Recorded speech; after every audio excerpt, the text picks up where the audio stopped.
মুহূর্তে বাংলাদেশে যে দলগুলো রাজনীতি করছে তারা জনগণের মান মর্যাদা সম্মান অক্ষুণ্ণ রেখে কথা বলবে এবং রাজনীতি করবে। কিন্তু আমরা কষ্টের সাথে খেয়াল করলাম যে একটি রাজনৈতিক দল 5ই আগস্টের পর থেকে এই দেশের অর্ধেক জনগোষ্ঠী অর্থাৎ মা এবং নারীদেরকে তুচ্ছ তাচ্ছিল্য করে কথা বলা শুরু করলো। তারা একটি রাজনৈতিক দল উঠে পড়ে লাগলো কিভাবে মা বোনদেরকে ঘরের ভিতরে আটকে রাখা যায়। একটি রাজনৈতিক দল বিএনপি যেখানে পরিকল্পনা গ্রহণ করেছে যে বাংলাদেশকে যদি সামনের দিকে বাড়াতে হয়, বাংলাদেশকে যদি সামনের দিকে নিয়ে যেতে হয়, তাহলে সমগ্র জনগোষ্ঠীর এই যে অর্ধেক নারী সমাজ তাদেরকে কখনো পেছনে রেখে সামনে আগানো সম্ভব না। কারণ আমরা বিশ্বাস করি দেশকে পুনর্গঠন করতে হলে, দেশকে গড়ে তুলতে হলে নারী পুরুষ সকলকে একসাথে কাঁধে কাঁধ মিলিয়ে কাজ করতে হবে। কিন্তু আমরা অত্যন্ত কষ্টের সাথে দেখলাম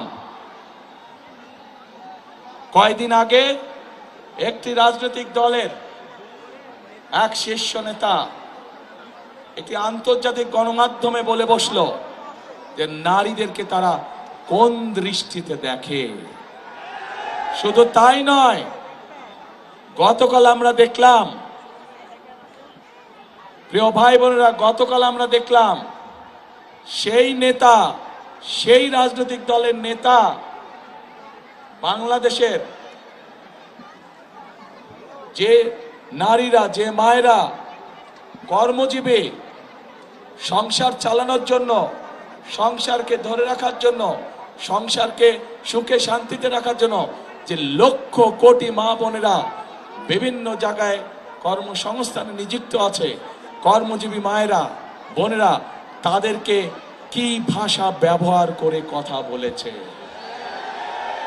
প্রিয় ভাই বোনেরা, আমাদের প্রিয় নবী করিম সাল্লাল্লাহু আলাইহি ওয়াসাল্লাম তার স্ত্রী বিবি খাদিজা, উনিও একজন কর্মজীবী মহিলা ছিলেন, উনিও ব্যবসা করতেন। প্রিয় ভাই বোনেরা, বদরের যুদ্ধের কাহিনী নিশ্চয়ই আপনাদের কম বেশি জানা আছে। সেই বদরের যুদ্ধে মুসলমানদের যে বাহিনী ছিল, তাদের লোক লস্কর, যত রকম সরঞ্জাম ছিল যুদ্ধের, খাবার দাবার সকল কিছুর আয়োজন করেছিল হযরত আয়েশা তার অবস্থান থেকে। শুধু তাই নয়, বদরের যুদ্ধে যে সকল মুসলমান সৈনিকরা আহত হয়েছিল তাদের চিকিৎসা সেবার ব্যবস্থা হযরত আয়েশার মাধ্যমেই করা হয়েছিল। সেদিন যেই নার্সিং সিস্টেম আমরা এখন দেখি, সেই নার্সিং সিস্টেম সেই সময় হযরত আয়েশার নেতৃত্বে হয়েছিল। প্রিয় ভাই বোনেরা, আমরা গতকাল দেখেছি এই রাজনৈতিক দলটির এই নেতাটি বাংলাদেশের প্রত্যেকটি কর্মজীবী নারী, কর্মজীবী মা, কর্মজীবী মেয়ে সম্পর্কে অত্যন্ত আপত্তিকর একটি কথা বলেছে। প্রিয় ভাই বোনেরা, যারা নিজেদের দেশের মানুষকে এইভাবে আপত্তিকর বিশ্লেষণ করে, তাদের কাছ থেকে কি বাংলাদেশের জনগণ ভালো কিছু আশা করতে পারে? তাদের কাছ থেকে ভালো কিছু আশা করা সম্ভব নয়। শুধু তাই নয়, প্রিয় ভাই বোনেরা, এই আপত্তিকর কথা বলার পরে যখন তারা দেখলো বাংলাদেশের সকল মানুষ তীব্র প্রতিক্রিয়া প্রদর্শন করেছে, তখন তারা বলল যে তাদের অ্যাকাউন্ট বলে হ্যাক হয়ে গিয়েছিল। কিন্তু আমরা দেখেছি বিশেষজ্ঞরা বলছে এইটা সম্পূর্ণ মিথ্যে কথা।